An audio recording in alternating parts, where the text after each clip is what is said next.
오늘은 마가복음 13장 보시겠습니다. 성경 펴 보세요. 마가복음 13장의 목적은 다양한 유혹과 또 회유가 이 마지막 때에 있을 텐데 그리스도인들이 뭔가 무장을 해야 된다는 거예요. 유혹에 흔들리지 않게, 회유와 타협에 넘어가지 않게 뭔가 무장을 해야 된다라는 것을 강조하기 위해서 마가복음 13장이 있는 거예요. 특히 오늘 보실 그 13절까지의 말씀은 마지막 때에 이 그리스도인들이 어떻게 살아야 하는가에 대한 지침을 보여주고 있어요. 예수님께서는 마가복음 13장의 그 끝에 보시면 31절이 있는데요. 31절에서 하늘과 땅은 없어질지라도 내가 한 말들은 결코 없어지지 않을 것이다 라고 하셨어요. 이 말씀은 그냥 하신 게 아니라는 거예요. 마가복음 13장을 통해서 예수님께서 하시는 말씀을 단순히 삶이 힘들다, 삶의 질곡, 이런 어떤 비유적인 표현으로 보지 않으셨으면 좋겠어요. 이 마가복음 13장은 그야말로 마지막 때 이야기를 하고 있는 거예요. 성경은 이 마지막의 마지막 때에, 즉 마지막 날에 대해 얘기하고 있는데요. 예수님의 그 재림과 관련해서 그 용어 하나를 좀 알고 가야 될 것 같아요. 그림 한번 볼까요? 초림과 재림인데요. 요 재림이라는 것을 우리가 헬라어로 파루시아라고 합니다. 초림과 재림 사이를 이 기간은 마지막 때라고 하는데 바로 이 한 사건 있죠. 재림, 이건 파루시아라고 그래요. 원래 파루시아라는 단어는 그냥 오신다 이런 뜻이긴 한데 처음 오시는 거를 말하진 않고 우리 신학적인 용어에서는 파루시아는 재림을 말해요. 파루시아 한번 해보세요. 파루시아. 예, 잘하셨어요. 예, 파루시아. 예, 이 파루시아가 나와 있는 그런 말씀이 있거든요. 그게 바로 마태복음 24장입니다. 한번 읽어보도록 하겠습니다. 마태복음 24장에 37절부터 39절까지인데요. 한번 읽어보겠습니다. 노아의 때 그러했던 것처럼 인자가 오는 것도 그러할 것이다. 홍수가 나기 전 사람들은 노아가 방주에 들어가던 그날까지도 먹고 마시고 장가가고 씻가고 하다가 홍수가 나서 그들을 모두 쓸어갈 때까지 무슨 일이 일어나고 있는지 전혀 알지 못했다. 인자가 올 때도 그와 같을 것이다. 37절 다시 한번 보세요. 그 37절에 보시면은 인자가 오는 것 그랬는데 여기서 온다, 이것이 바로 헬라어로 그리스어로 파루시아예요. 요 다음 절 39절 보세요. 39절에도 보면 인자가 올 때도라고 했는데 예수님께서 다시 오신다라는 재림을 말하는 거거든요. 이것도 역시나 파루시아입니다.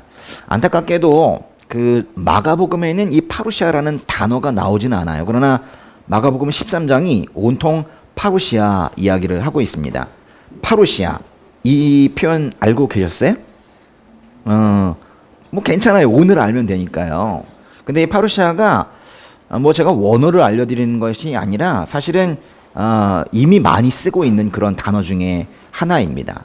파루시아. 그래서 우리 교회 이름이나 또는 믿음의 공동체에도 파루시아 교회, 뭐 파루시아 공동체 이런 표현을 많이 쓰고 있어요. 예, 파루시아. 무슨 식품 이름에도 쓰는 사람들도 있고 막 그래요. 파루시아. 다시 오신다, 재림 이런 뜻입니다. 오늘 말씀 한번 이제 보도록 하겠습니다. 예수님께서 성전 맞은편 올리브산, 즉 감람산에 앉아 계실 때 제자들이 여러 명이 와서 예수님께 물었어요. 마가복음 13장에 4절 보도록 하겠습니다. 네, 시작.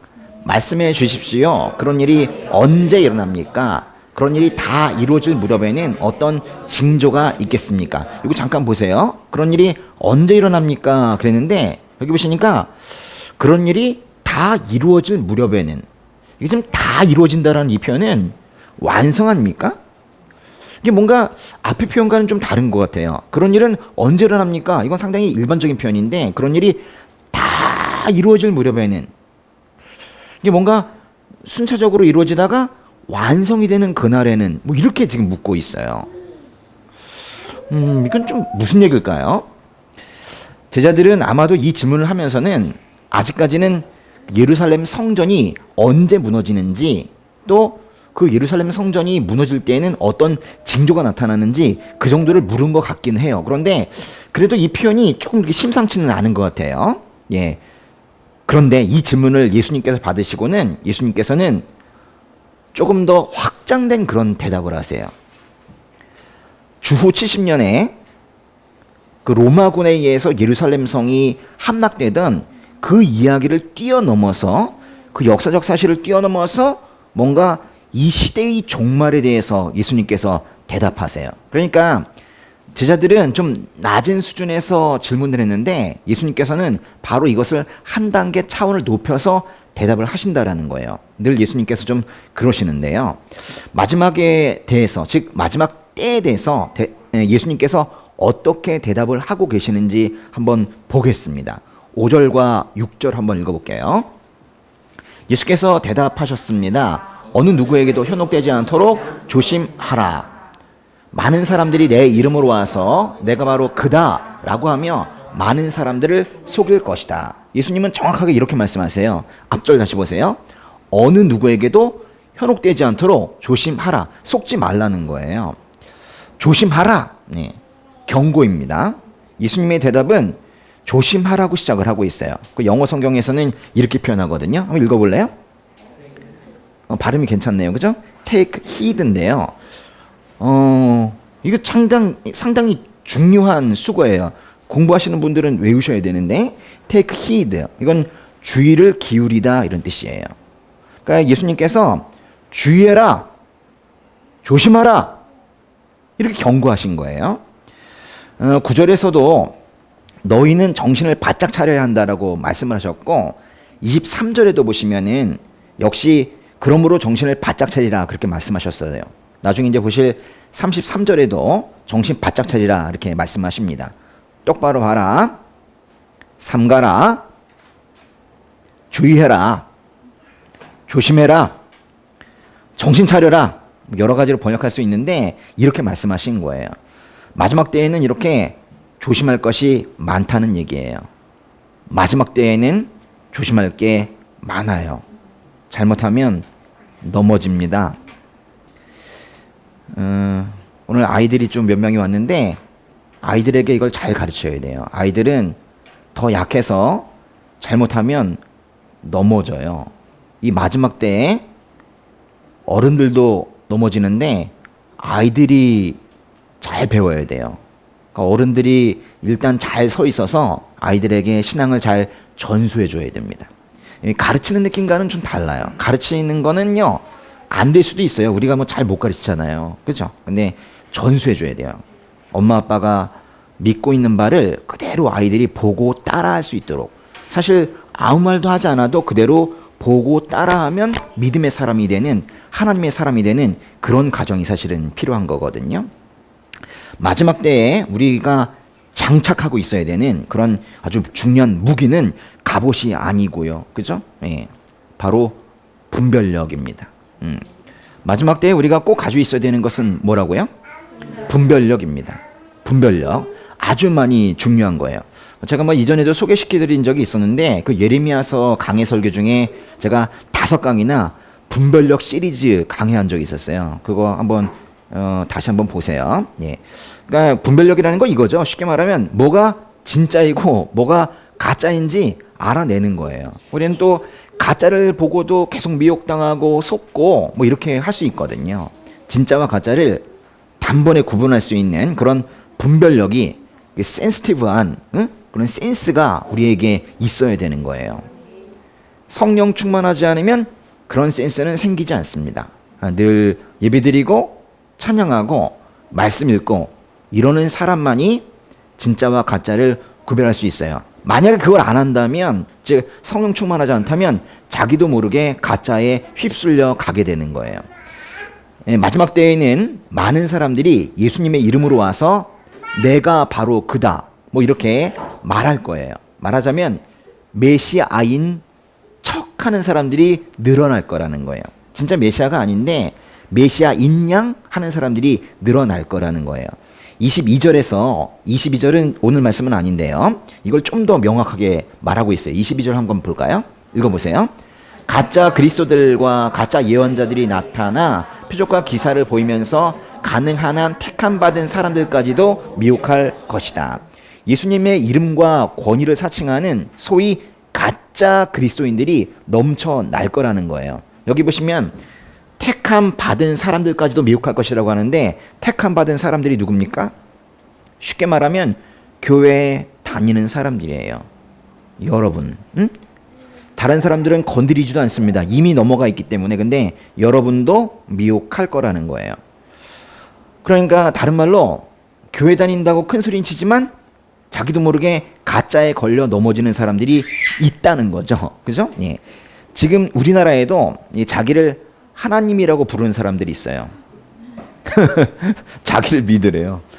자기를 하나님이라고 부르는 사람들이 20명이나 돼요. 그렇게 많은지 아셨어요? 그리고 자칭 재림 예수 있죠? 자기를 그리스도 또는 그와 유사한 정도의, 뭐 예를 들면 나는 보혜사 성령이야, 뭐 이렇게 부르는 사람들이 50명이에요. 합치면 70명이에요. 우리나라는 정말 혼탁한 그런 신앙 환경에 있습니다. 그런데 가짜 그리스도인만 있는 게 아니라 22절에 있는 그런 표현대로 가짜 예언자들도 있어요. 이렇게 말하자면 목사, 전도사, 뭐 선교사 이런 타이틀을 가지고 이 강단에 서서 설교를 하는데 가짜 메시지인 경우가 있다는 거예요. 이제는 뭐 시설이며 프로그램이며 이거 다 필요 없어요. 이제는 지금 그런 게 문제가 아니라 그냥 제대로 된 복음을 건강하게 그 설교하는 그 설교자를 만나는 것 자체가 복인 세상이에요. 맞습니까? 예. 7절과 8절에서 마지막 때에 또 어떤 일이 일어나는지 계속 보도록 하겠습니다. 7절과 8절 한번 읽어보도록 하겠습니다. 전쟁이 일어난 소식과 소문이 들려도 놀라지 말라. 그런 일은 반드시 일어나야 하지만 아직 마지막은 아니다. 민족과 민족이 서로 대항해 일어나고 나라와 나라가 서로 대항해 일어날 것이다. 곳곳에서 지진이 일어나고 기근이 들 것이다. 그러나 이런 일은 해산하는 고통의 시작일 뿐이다. 마지막 때에는 전쟁이 일어날 거래요. 예수님께서는 전쟁이 일어난 소식과 소문이 들려도 근데 놀라지 말라고 그러세요. 전쟁은 사실 참혹한 것인데 놀라지 말래요. 그리고 곳곳에서 지진이 일어나고 기근이 들 거래요. 그런데 이런 어떤 가짜 예수의 등장, 또 잦은 전쟁, 자연재해 등 이런 것들, 눈에 보이는 거, 가시적인 거, 매우 다이나믹한 이런 일들이 마지막 때의 징후이기는 합니다. 제가 말하는 마지막 때라는 건 기간이에요. 출임에서 재림까지의 어떤 이 마지막 때의 징후로 이런 것들이 나타나는 거예요. 그런데 사실 보면은 이런 거는 어떤 특정한 시간에 있었던 것이 아니라 인류 역사 내내 있었어요. 지난 2000년간 숱하게 전쟁하고 숱하게 가짜들이 나타나고 숱하게 기근과 지진이 있었어요. 그러니까 이런 것들이 마지막 때의 징후이기는 해도 이런 것들이 일어난다고 해서 이야 큰일 났어, 세상 끝이 왔어, 곧 예수님 오실 거야, 이렇게 호들갑 떨어서는 안 된다는 거예요. 가짜 예수, 전쟁과 자연재해 등은 예수님의 초림과 재림 사이에 어떤 현상일 뿐 파루시아의 징조는 아니라는 그런 말씀이에요. 7절을 잠깐 보세요. 7절에서 보시면 전쟁이 일어난 소식과 소문이 들려도 놀라지 말라 그러셨어요. 이게 왜 놀라지 말라 그러신 거예요? 그렇게 말하신 이유는 전쟁의 소문이 있다고 해서 파루시아라고 단정 짓지는 말라는 거예요. 야, 큰일 났어, 예수님이 오셨나 봐, 이렇게 하지 말라는 거예요. 침착해야 되고 성급하게 결론을 내려서는 안 된다, 이런 말씀을 하시는 거예요. 그리고 7절 끝에 보시면은 그런 일은 반드시 일어나야 하지만, 그런 당위적인 이유가 있지만 아직 마지막은 아니래요. 그런 일들은 확실히 일어나서 뭔가 징조처럼 보이지만은 결정적인 건 아니다, 이런 말씀을 하는 거예요. 그런 일이 반드시 일어나야 되는 이유는 당연히 하나님께서 자신의 주권과 계획 안에서 하기 때문에 일어나야 되는 것이지만 이것이 파루시아의 징조는 아닐 수 있다는 거예요. 그러나 그런 일이 일어난다고 해서 즉 말하자면 마지막은 아닐 수 있다는 거예요. 여기서 이 마지막은요, 정말 마지막인데 그게 아니라는 거예요. 파루시아가 아니라는 거예요. 전쟁은 이 마지막 때에 반드시 일어나겠지만 그것이 예수님 오신다는 증거는 아닐 수 있어요. 그 8절 보세요. 8절 끝에 보시면은 그러나 이런 일은 해산하는 고통의 시작일 뿐이다 이랬는데요. 이 마지막 때에 나타나는 어떤 이런 현상들은 아프고 힘들어서 그야말로 해산의 고통과 같겠지만은 그건 역시 아픈 것의 고통의 시작일 뿐이라고 말하고 있어요. 그러고 보면은 예수님께서 오셨고 다시 오실 이 중간 시기에 이런 일은 숱하게 사실 일어났어요. 가짜 예수는 지금도 판을 치고 있습니다.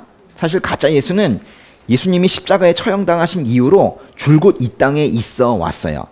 주후 1세기부터 지금 21세기까지 계속 있습니다.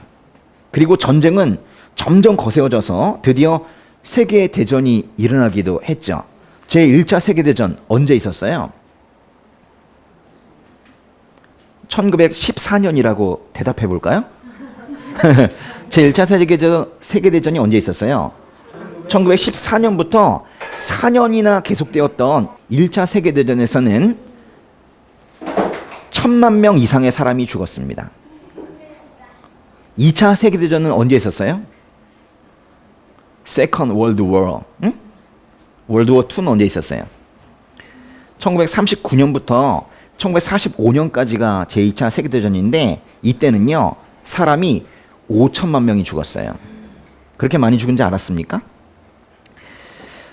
죽은 사람만 그 정도예요. 그 전쟁터에는 많은 인력과 장비가 동원이 되었고 수많은 부상자가 생겼고 땅은 다 황폐해졌어요.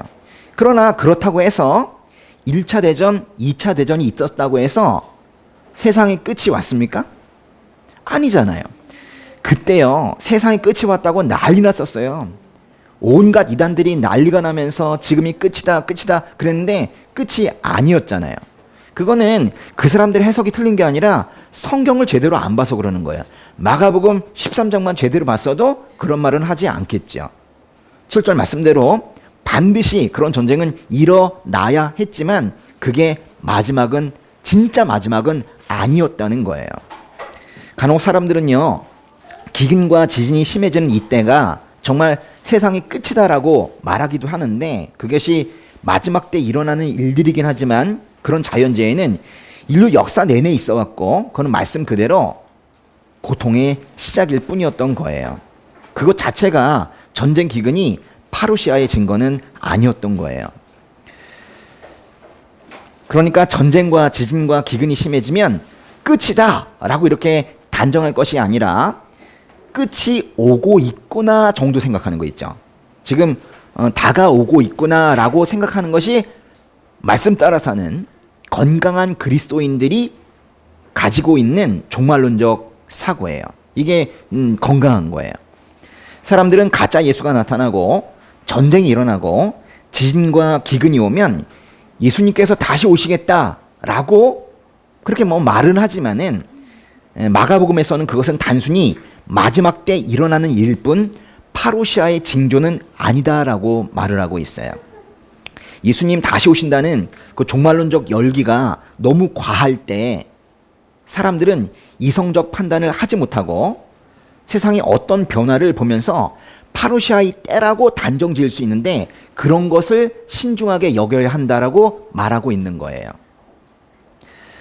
너무 들떠서 예수님 다시 오신다 이러지 말라는 거예요. 9절부터 11절까지 한번 다시 보도록 하겠습니다. 볼게요. 너희는 정신을 바짝 차려야 한다. 너희는 법정에 넘겨지고 회당에서 매질당할 것이다.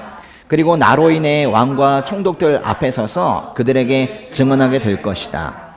먼저 복음이 세상 모든 민족에게 전해져야 한다. 너희가 붙잡혀 가서 재판을 받게 될 때에 무슨 말을 할지 미리 걱정하지 말라. 때에 맞게 너희에게 주시는 말만 하면 된다. 말하는 분은 너희가 아니라 성령이시다. 9절에서 예수님은 다시 정신을 바짝 차려야 한다라고 말씀하고 계세요. 그것도 너희는을 강조하고 있죠. 보이십니까? 원래는 명령령 할 때 이게 주어를 안 쓰는데 여기 지금 너희는 정신을 바짝 차려야 한다 이러면서 강조하고 계세요. 너희는 정신을 바짝 차려야 한다. 여기서 너희라는 것은 예수님의 제자들이에요. 근데 넓게 보면 우리입니다. 넓게 보면 이 시대의 예수 제자들, 즉 그리스도인들을 말하고 있는 거예요. 그러나 여기 너희에 예수님을 믿지 않는 사람은 포함되지 않습니다. 최소한 예수님을 믿는 예수 제자들이 여기에 들어가는 거예요. 예수를 믿고 예수를 따르는, 자기를 부인하고 십자가를 지고 예수님을 따르는 진정한 예수 진성당원, 이런 사람을 지금 말하고 있는 거예요. 여러분은 예수 진성당원이세요? 예수님의 말씀에 따라 진로를 결정하고 예수님께 삶의 모든 결정권을 내어드린 그런 삶을 살고 계시냐는 거예요. 저도 저에게 이 질문을 해봤어요. 임영우, 너는 예수 진성당원이냐? 제가 뭐라고 대답했을까요? 비밀입니다. 그 대신 저의 소원 하나를 말씀을 드릴게요. 저의 소원이 있는데요. 제 소원이 뭐냐면 진짜 그리스도인이 되는 거예요. 또 하나의 소원이 있어요. 거의 비슷한 거긴 한데 진짜 목사가 되는 거예요. 제가 요즘엔 참 이 기도를 많이 하는 것 같아요. 주님, 저 진짜 목사가 되고 싶습니다. 도와주시옵소서. 이게 이제 기도를 많이 하는 것 같아요. 진짜 목사, 진짜 그리스도인의 반대는 뭐예요? 가짜입니까? 근데 그보다 더 무서운 건 뭐냐면 흉내예요, 흉내. 목사 흉내내고 그리스도인 흉내내는 거 있죠. 겉으로는 그런 척하지만 실제로 속으로는 아닌 거 있죠. 이게 제일 무서워요. 하나님께서는 그 정도도 괜찮다, 안 믿는 것보다는, 이러지 않으시고 그게 정말 문제라고 말씀하시거든요. 흉내내는 거. 전 흉내내기는 싫어요. 그래서 제가 늘 고뇌에 빠지는 거예요. 그래도 주님이 저를 이기실걸요? 저는 그게 좋아요.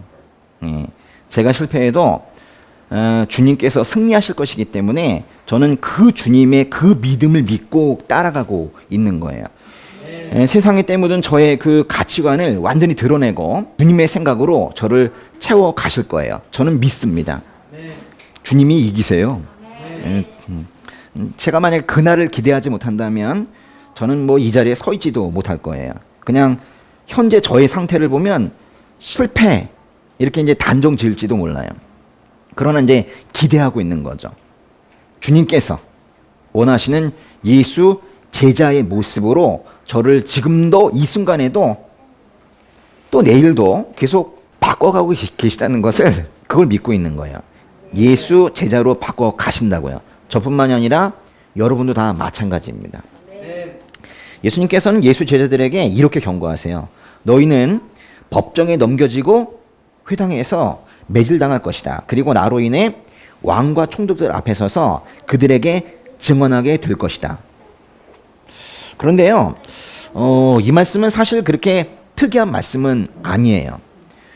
이런 박해와 순교는 그 지난 2000년 동안 계속되어 왔었기 때문입니다. 오직 예수를 따랐다는 그런 이유 때문에 예수님처럼 똑같이 취급받아서 마치 십자가에 달리는 것처럼 죽는다면 그건 오히려 영광스러운 일이에요.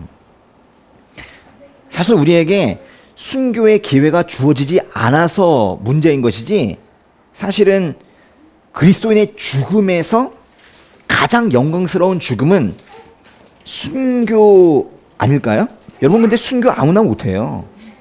그런 기회가 와야 순교하는 거예요. 근데 그리스도인의 그 수많은 다양한 형태의 죽음, 그냥 자연사일 수도 있고 십자가에 죽을 수도 있고 교통사고일 수도 있고 질병으로 죽을 수도 있는데 가장 고귀하고 숭고한 죽음은 순교란 말이에요. 구절의 말씀도 그런 박해를 피하라고 주신 말씀이 아니라 박해는 분명히 있을 테니까 대비하라 이렇게 주신 거예요. 그런데 예수님께서 10절에서 이렇게 말씀해요. 10절 잠깐 볼까요? 먼저 복음이 세상 모든 민족에게 전해져야 한다. 한번 읽어보세요. 다시. 먼저 복음이 세상 모든 민족에게 전해져야 한다. 이게 무슨 의미예요? 아니 바로 앞에서 박해를 말씀하시다가 이 말씀이 언급되는 건 조금 뜬금없어 보여요. 사실은 흐름이 잘 맞지 않습니다. 차라리 이 앞에 있는 9절 다음에 그 다음에 있는 11절로 넘어가면 재판 이야기하다가 재판 이야기로 넘어가면서 오히려 자연스럽거든요. 그래서 어떤 사람들은 저 마가복음 쓴 마가가 이 10절 집어넣은 거야. 응? 이거 그냥 억지로 집어넣은 거야. 이렇게 말할 정도의 그런 좀 생뚱맞은 그런 문장이 바로 이 10절이에요. 그런데 굳이 9절과 11절 사이에 이 10절을 이렇게 집어넣은 그런 이유가 있습니다. 그 앞에 9절에서 법정, 회당, 왕과 총독들 이런 이야기가 나오는데요. 잠깐 볼까요? 9절에. 근데 이 끝에 보면 증언이란 단어가 나오죠. 이러던 권력자들 앞에서 증언할 거 아닙니까? 근데 이 증언을 하다 보면 예수 이야기를 할 수밖에 없잖아요. 그러다 보면 그 권력자들에게 자연스럽게 복음이 증거되는 거예요. 이거예요. 그러니까 우리가 흔히 말하는 어떤 그런 전도와 선교 이런 게 아니라 어떤 이런 박해라는 이런 불편한 방식으로 복음이 세상 모든 민족에게 전해진다는 이 말씀은 우리의 말씀을 정말 말 그대로 불편하게 만들고 있습니다. 그러나 이렇게 말씀하시는 이유는 아마도 복음을 전한다는 게 그렇게 쉬운 일은 아니다라고 말씀하시는 것일 거예요. 요즘에 복음을 전하고 계십니까? 전혀, 응? 전혀 복음을 전하지 않으리라 이렇게 마음을 먹고 계세요? 요즘에 사실 좀 길거리에서 전도하기도 쉽지 않은 이런 상황이어서 이 코로나 전국에서는 사실 모든 교회들이 지금 조용히 하고 있긴 하지만 그렇다고 또 코로나가 없다고 해서 복음 전하는 게 쉬운가? 사실 그렇지 않다는 걸 지금 말씀하고 계시는 거예요. 그런데 예수님께서 말씀하시기를 이렇게 말씀하세요. 10절 다시 보세요. 먼저 복음이 세상 모든 민족에게 전해져야 한다. 이렇게 말하고 있는 거예요. 먼저.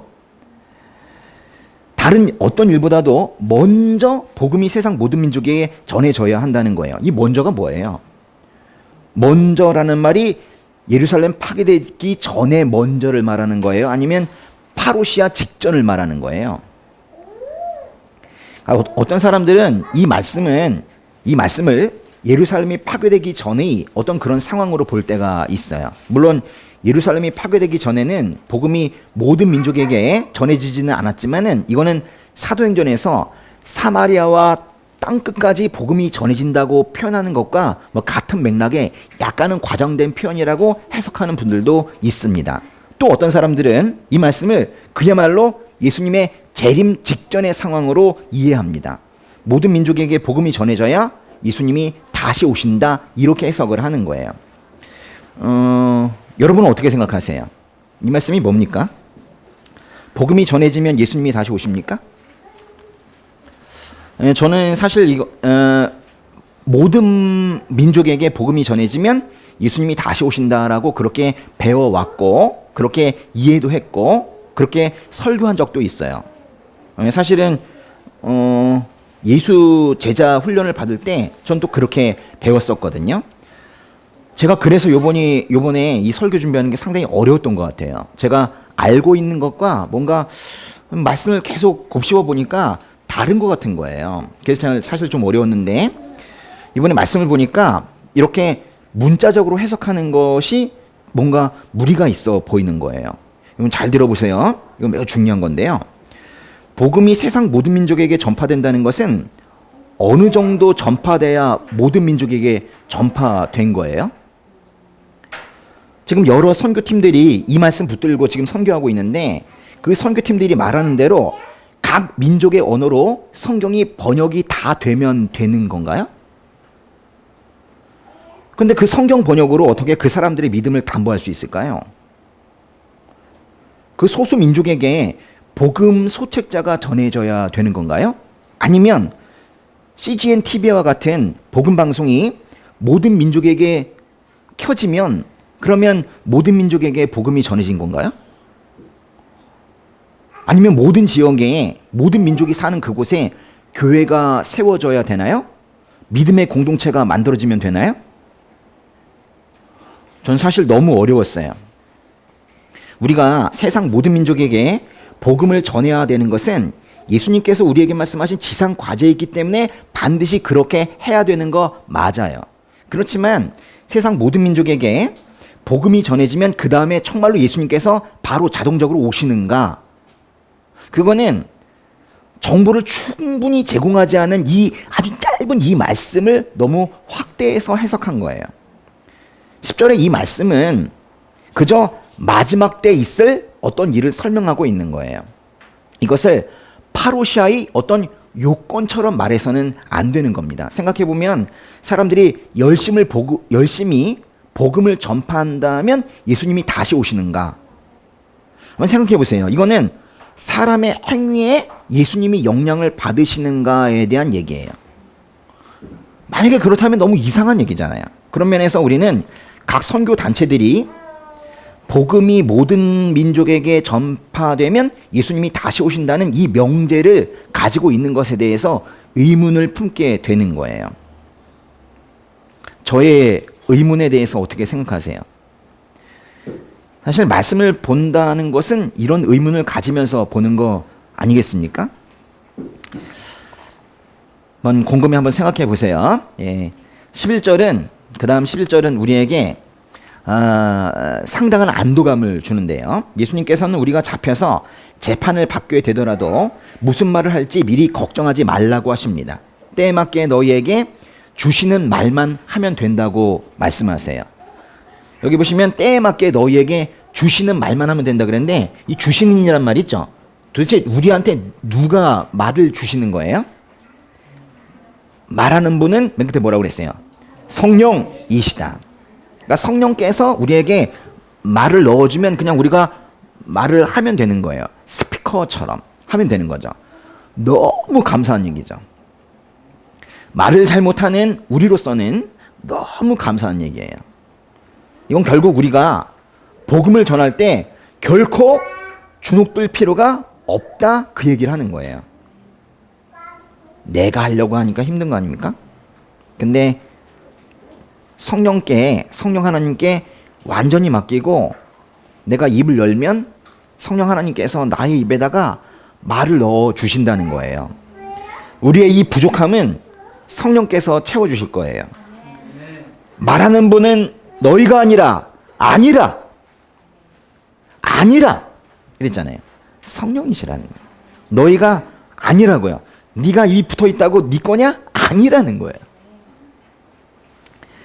사실 이 말씀보다 더 위로가 되는 말씀을 찾기는 좀 어려울 것 같아요. 그 정도로 정말 우리에게 큰 위로가 되는 거죠. 맞습니까? 참 귀한 말씀이에요. 너희가 아니라 성령께서 말씀하시는 거예요. 최소한 예수 제자라면은 성령께서 마치 그 프롬프터 하십니까? 그 방송국에서 앞에 이렇게 프롬프터처럼 성령께서 말씀을 하실 때 성령께서 프롬프터 들고 계시면 그냥 우리가 그거 보고 그냥 읽으면 되는 거예요. 우리 생각이 아닌 거죠. 그렇기 때문에 우리가 복음을 전하기 위해서는 평소에 늘 성령께 의지하는 삶을 살고 있어야 돼요. 그래야 때가 되었을 때 성령께서 말씀을 하시거든요. 갑자기 여태까지는 기도 한번 하지 않다가 갑자기 복음을 전하는 그 상황에서 성령께 의지한다는 거 그거를 꿈꾸라는 게 아니에요. 늘 성령께 의지하는 삶을 살고 있을 때 이렇게 복음을 전할 때에도 성령께서 나 대신 일하신다. 그 얘기를 하는 거예요. 오늘 본문의 마지막 부분인데요. 12절과 13절 읽어보도록 하겠습니다. 형제를 아버지가 자식을 배신해 죽게 내어줄 것이다. 자식들이 부모를 배역해 죽게 만들 것이다. 모든 사람들이 나로 인해 너희를 미워할 것이다. 그러나 끝까지 견디는 사람은 구원받을 것이다. 예수님께서는 마지막 때의 이 핍박이 얼마나 심할지를 계속 말씀하시는데요. 형제가 형제를, 아버지가 자식을 배신해 죽게 내어줄 거래요. 자식들이 부모를 배역해 죽게 만들 거래요. 무서워요. 그렇죠? 오직 예수를 믿는다는 이유로 가족이 가족을 핍박해서 갈라지게 만드는 현상이 마지막 때에 나타나게 될 거라는 거예요. 이게 무슨 뜻이냐면요. 마지막으로 가면 갈수록, 시간이 흐르면 흐를수록 가족이라는 가치관이 점점 흐릿해진다는 거예요. 이제 가족, 가정, 패밀리 이런 개념이 점점 옅어질 거예요. 심지어 요새 가족에 대한 정의까지 아예 따로 하고 있는 사람들이 생기지 않습니까? 갑자기 세태를 보면서 우리가 좀 변했다가 아니라 이미 성경이 그렇게 말하고 있는 거예요. 가족 개념이 점점 옅어지고 심지어는 붕괴되어 갈 거예요. 여러분이라도 지키고 계세요. 네?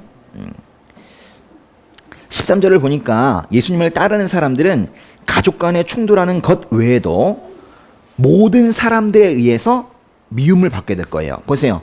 모든 사람들이 너희를 미워할 거래요. 예수를 믿기 때문에. 수에토니스라는 사람이 있는데요. 그 사람은 그리스도인을 새롭고 악한 미신을 부여받은 인간 종족이라고 말했어요. 또 타키투스라는 사람이 있는데 그 사람은 그리스도인을 수치스러운 행동 때문에 미움을 받는 계층이라고 말하면서 파괴적인 미신의 추종자다 이렇게 말을 한 적이 있어요. 기분은 좀 별로지만 지금도 그런 것 같아요. 사람들은 기독이라는 표현보다는 개독이라는 말을 많이 쓰고 있습니다. 지금도 기독교를 그 혀로 핍박하는 사람들이 많이 있어요. 그것 때문에 얼마나 많은 그리스도인들이 마음의 상처를 입는지를 모르고 그냥 막 뱉어내고 있는 것이죠.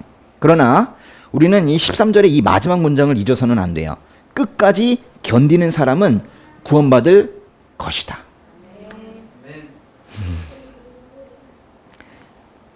주님이신 예수님께 전적으로 충성을 하면서 우상 숭배하지 않으면 사람들의 미움을 받게 되겠지만 그렇게 끝까지 견디는 사람은 구원을 받을 거예요. 교회라는 곳은 왜 만들었어요? 이거 위해서 만든 거죠. 구원이라는 것을 만 백성들에게 주시기 위해서 하나님께서 이 땅에 세우신 것이 바로 교회입니다. 구원의 메시지를 잘 이해할 수 있도록 우리 안에 넣어주신 게 바로 성령 하나님이세요. 다 구원을 위해서 한 거예요. 그래서 우리 안에 성령께서 사시는 거거든요.